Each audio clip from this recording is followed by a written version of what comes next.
هي رأس جبل الجليد. هنالك عمق لداعش. داعش هي فئة من الفئات الكثيرة. داعش تعتمد على عقائد أو عقيدة معينة وعلى قراءة معينة للدين، وتعتمد على فقه. للأسف ما جرى للأخوة اليزيديين في شمال العراق وغيرهم، هذا موجود في الفقه الشيعي وفي الفقه السني. وما لم يجري التحوط على استعمالات الفقه، يعني أنا في تقديري الفقه أخطر من التكنولوجيا النووية. داعش كما ذكرت هي ظاهرة ولها امتداد على عموم خارطة العالم، ليس في بلاد المسلمين فقط، حتى هنا في أمريكا هنالك الكثير من المساجد الداعشية، هنالك آلاف المنابر التي تهيئ الناس لأن يكونوا دواعش. تصور من فلوريدا ينطلق شباب للقتال في صفوف داعش، أو من بريطانيا أو من أستراليا أو من روسيا أو من الصين أو من غير مكان.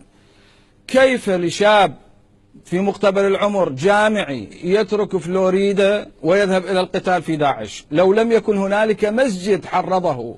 وهذا المسجد ليس بضعا من المساجد، يعني ليس مسجد مفرد أو فئة قليلة من الناس، لا، ليس فئة قليلة، آلاف المساجد أو أكثر من ذلك في عموم البلاد، من أمريكا اللاتينية إلى أمريكا الشمالية إلى أفريقيا إلى آسيا إلى أوروبا، مساجد تدعو ليل نهار إلى إحياء الخلافة.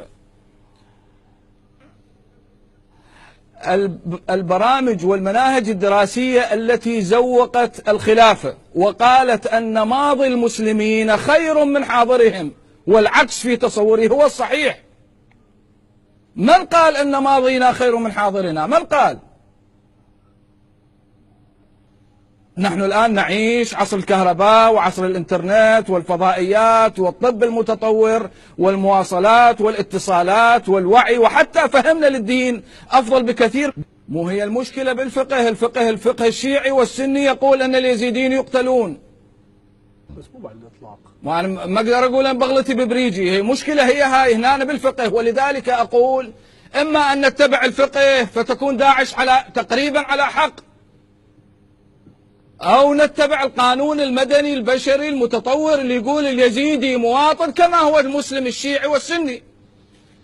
ولذلك داعش يقول نحن لم نأتي بجديد، نحن طبقنا الفقه. اليزيدي إما أن يسلم أو يباع في السوق كجواري، وهذا يتفق فيه الفقه الشيعي والسني. فعلينا أن نقرر إما أن نتبع القانون المدني الوضعي الذي يكتبه المدنيون في البرلمان العراقي، أو نتبع فتاوى الفقهاء. يجب علينا أن لا نزوق الأمور ونقول الإسلام دين رحمة وسلام وما يورد وكل شيء زين. يا أخي تاريخك الإسلامي كله حروب وغزوات. حضرتك لا ترى الدين الإسلامي دين رحمة وسلام؟ من تونس مليون سيد أياد لا ترى أن الدين الإسلامي دين رحمة وسلام؟ رحمة، ولكن هنالك قراءة للإسلام عمرها 1400 سنة.